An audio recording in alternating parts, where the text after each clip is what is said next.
ಇದರಲ್ಲಿ ಎರಡು ಬರುತ್ತೆ ಆ್ಯಕ್ಚುಲಿ, ಒಂದು ಬಕ್ಸಿಫೋಲಿಯಾ ಅಂತ, ಇನ್ನೊಂದು ಮೈಸೂರೆನ್ಸಿಸ್ಸು.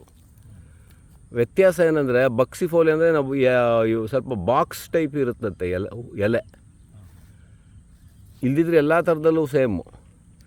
ಸೊ ಎಲೆ ಶೇಪ್ ನೋಡಿ ತೀರ್ಮಾನ ಮಾಡಬೇಕು ಯಾವುದು ಅಂತ. ಇದು ನೇಟಿವ್ ಆಫ್ ನಮ್ಮ ಕರ್ನಾಟಕದ್ದು. ತುಂಬ ಅಟ್ರಾಕ್ಟಿವ್ ಗಿಡ ಮಾತ್ರ ಇದು ಅಲ್ಲ. ಇದಕ್ಕೆ ಎಷ್ಟು ವರ್ಷ ಆಗಿರ್ಬೋದು ಶಂಕರ್ ಇದಕ್ಕೆ? ಹಾಂ, ಹಳೆ ಗಿಡ ಅಲ್ಲ, ಇಷ್ಟೇ ಬರೋದಿದ್ರು ಹೈಟು, ಚೂರು ಬಂದರೂ ಬರ್ಬೋದು. ಆಮೇಲೆ ಇದ್ರ ಒಳಗಡೆ ಏನಾಗ್ತಾಯಿದೆ, ಇದು ಒಂದಲ್ಲ 3-4 ಗಿಡ ಆಗಿರ್ಬೋದು. ಹಾಂ, ಅದು ಬುಡ, ಒಂದೇ ಬುಡ ನೋಡಿದೇನೋ ಬುಡ ಅಲ್ಲಿದೆ ನೋಡು ಸೆಂಟ್ರಲ್ಲಿ. ಹಾಂ, ಇಲ್ಲಿಂದ ಹಿಂಗೆ ರೌಂಡ್ ಫಾರ್ಮೇಷನ್ ಬಂದುಬಿಟ್ಟು ಇಷ್ಟಾಗಲ ಕವರ್ ಆಗಿದೆ. ಇದು ನಂಗೆ ತುಂಬ ಇಷ್ಟ. ಇದು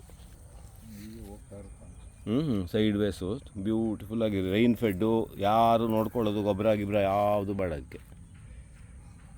ಅದು ಎರಡನೇದು.